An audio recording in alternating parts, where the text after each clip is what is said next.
This meteor shower happens every April, It's named after the constellation Lyra. and it's one of the oldest known meteor showers. What is it? Find out next on Sarah's Wiki Corner podcast. Sarah's Wiki Corner. It is time for Sarah's Wiki Corner. Hello, Sarah. Hello. Hello. What are we learning about today on your Wiki Corner? Well, have you heard that the Lyrid Meteor Shower is expected to peak tonight? Might have heard that somewhere. Yeah, I think Josh Nichols might have mentioned it He today. likes to mention the meteor showers. I don't know if we'll be able to really see too much of it tonight, unless maybe, hopefully it'll clear up a little later. Well, it's going to be passing thunderstorms tonight, so... Yeah. Well, during the Lyrids peak, 10 to 20 fast and bright meteors can be seen per hour, Wow. according to NASA. Sounds like a Meteors will be visible from about 10:30 p.m. tonight until dawn the next day, with the best viewing happening around 5 in the morning tomorrow. Oh, there you go. Just get up early tomorrow. So just set your alarm a little early. Go stand take outside. a peek out your window. Go for it. Maybe it'll be clear by then, you know?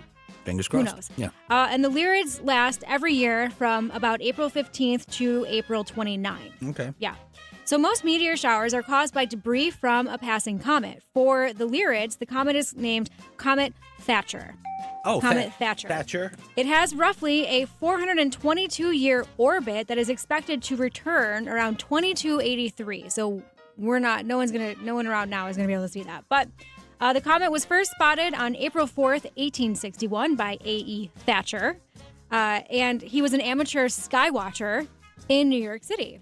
But sightings of the Lyrid meteor shower are much older. The first record dates to China in the 7th century BCE. You're kidding. Making it one of the oldest known meteor showers.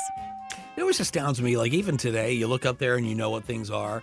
But back, what'd you say, 700 BC? In the 7th century BCE. 7th century yeah. BC. What? Imagine you'd have no idea what that was. Of course not. Yeah. But somebody wrote it down, obviously, otherwise we wouldn't Yeah. know about it now. Yeah. So meteors come from leftover comet particles and bits from broken asteroids. As the comet travels, it leaves a trail of ice and dust, moving thousands of miles per hour in its wake. Comet Thatcher left a debris trail that the Earth runs into the third week in April every year. And that causes the shower when these bits of debris enter our atmosphere and burn up, and that creates the fiery and colorful streaks in the sky that you can see. That's what Yeah. you see. Meteor showers are named after the nearest constellation. So the Lyrids are named for the constellation Lyra. Oh, yeah, sure, Yeah. Lyra. Lyrids appear to radiate from the area near the star Vega, which is the brightest star in this constellation. And Vega is actually one of the brightest stars in the night sky and is easy to spot in even light-polluted areas. Oh, really? Yeah. Counts typically range from 5 to 20 meteors per hour, averaging around 10. As a result of light pollution, observers in rural areas will be able to see more than people in the city, obviously. Right. Outbursts of 100 meteors per hour occur unpredictably, averaging about every 60 years. The next outburst is expected around 2042. So mark your calendars, 2042. 2042, right?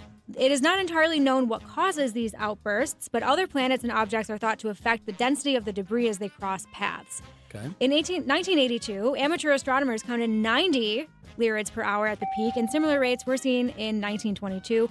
A stronger storm of up to 700 per hour occurred in 1803. That's the Now, it's amazing LPH. that people were keeping records of these even like back then. I mean, I know we said the 7th century, but even like back in 1803, they were keeping records of this stuff. You say they counted 900 per... 700 per hour. 700 per hour. So it's Yeah.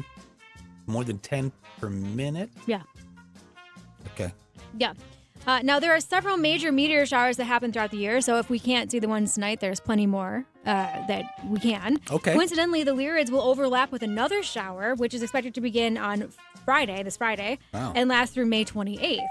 That shower is expected to peak on May 5th and 6th. Okay. In most years, the most visible meteor shower is the Perseids, which peak on August 12th of each year at over 1 meteor per minute. I know Josh has mentioned those. Yes. There's also the Leonid meteor shower, which peaks around November 17th of each year, and that produces a meteor storm, peaking at rates of thousands of meteors A per meteor hour. storm? Yeah. Wow. So, Okay. yeah, if you can't see them tonight, there's plenty of opportunity later in the just year. stick around. Yeah. Stick around. There's always another one coming. Yeah. Like a subway train in New York. You picked out a record to go along with the Lyrid Meteor Shower, did you, Sarah? Yeah, so we're going to play Catch a Falling Star by Perry Como. We'll do it. Sarah, thank you so much. You're welcome.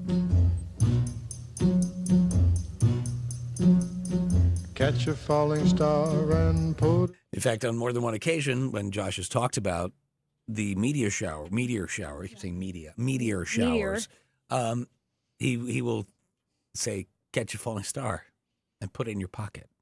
Really? Save it for a rainy day. Does he really say that? He does. On multiple times. Oh, I didn't know that. He will. Did he say it this time? I don't know. Oh. I actually haven't heard the forecast that he's done today, so I don't know if he mentions it or not. But he certainly usually does. Well, 5 a.m. is not, I mean, that's not too bad. Like, to get up early to watch. Some of these are crazy. I know, yeah. You got to be up in the middle of the night. Yeah. So I heard Maggie talking about this morning, about the number of screens in your house. Yes. How many screens in your home? Yes, I heard that too. So I added up mine. Yeah. I've forgotten the exact number, but it's something like 24 or 25. Yeah, I think I had like 10 maybe. But she is making me count. I have a couple of the views, the Alexa views or whatever they're called, like with the screens on. Okay, yeah. So I have 2 of those. I have one in my office studio at home, my clawoffice, and I have one in the kitchen. But those aren't really screen. I mean, they have a screen. The door to my deck has a screen too, but It's a different kind of count. screen.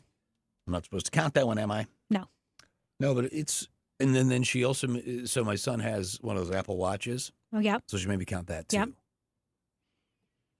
Yeah, just screens everywhere. And didn't you say you have like a double screen, 2 computer screens in your office too? So that's, yeah. Plus your laptop. Plus my laptop. That's my 3rd screen in there. They're all continuous. Yeah. Yeah. It's a lot when you think about it. It's a lot of screens. The story she was talking about, it was like a woman with 3 kids or 4 kids, and they had like a dozen. 4 kids, yeah. Yeah. All 4 kids have iPads. Even the 2-year-old or 5-year-old has a second one for speech therapy. So 7 tablets total. She counted 2 Apple Watches, 2 computers, 3 phones, Nintendo Switch. You don't have any of those screens in your house? What? We all have iPhones. No, but like. No, the video. Oh, we're up. Hit it. Perry Como, Catch a Falling Star on Legends 102.7. Sarah, do remind us, why did we just play that record? Well, because we were talking about the Lyrid Meteor Shower, Yes. which is peaking overnight tonight. Yeah. Yeah. All right, let's recap 3 things I'm going to take away from today's Wiki Corner. Are you ready? Ready. Go. All right, the Lyrids are one of the oldest known meteor showers. They are named for the constellation Lyra. And during the peak tonight, you should be able to see 10 to 20 meteors per hour, if it's clear enough, which maybe it will be. And you'll report back to us tomorrow morning and just I'm not going tomorrow to. afternoon. I won't be getting up at 5 a.m. Okay. All right. Fair enough. Yeah. Fair enough. Folks want to learn more about the Lyrid Meteor Showers here. Where do they go? What do they do? Well, you can go to my Wiki blog. If you go to legends1027.com, on the homepage, there's a link that takes you to my blog where I post everything I talk about every day. And is this one of those things that where I'm better off looking through my phone? What was the what? Oh, that was the Northern Lights. The Northern Lights. Yeah, right? yeah. Everybody was posting these marvelous pictures. I know. And it wasn't until the next day I realized you were better off looking at it through your phone. Same. We drove down to the lake, and I was like, I see nothing. And I was like, this is really just, we sat there for like 15 minutes, and then the next day I found out you were supposed to use your phone. I was like, oh, great. It's like having a decoder ring. Yeah. But these you can see but with these your you're actual supposed eyeballs. to be able to see. Yeah. All right. You can also catch this every day at 4:10 on Facebook. Right. Go to facebook.com/legends1027. Watch it unfold live behind the scenes. And then you can also catch the archives. Those are over at YouTube. Search out Sarah's Wiki Corner. You'll find the entire archives up there. Be sure to like and subscribe so you'll see when we post new material there. And that's it. That's We'll it. be back tomorrow, fresh episode at 4:10. Absolutely. Excellent. Looking forward to it, Sarah. Thank you so much. You're welcome. Traffic, weather, other important things are coming up on Legends 102.7.